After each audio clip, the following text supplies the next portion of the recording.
Tayo po hindi na pwedeng utos-utusan ng mga banyaga. Hindi po papayag si Andres Bonifacio. Hindi rin papayag si Jose Rizal.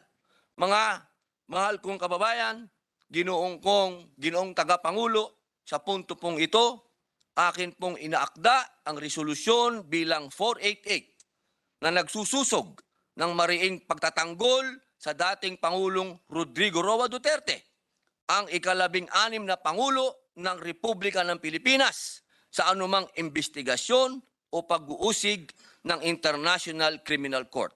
Ginoong Ginoong Pangulo, bilang panghuli, akin pong liliwanawin na kahit na sino pong naging Pangulo ng Pilipinas, kahit sino pa po, akin din pong ihahain ito kung darating ang mga dayuhan dito at kanilang iimbestigahan.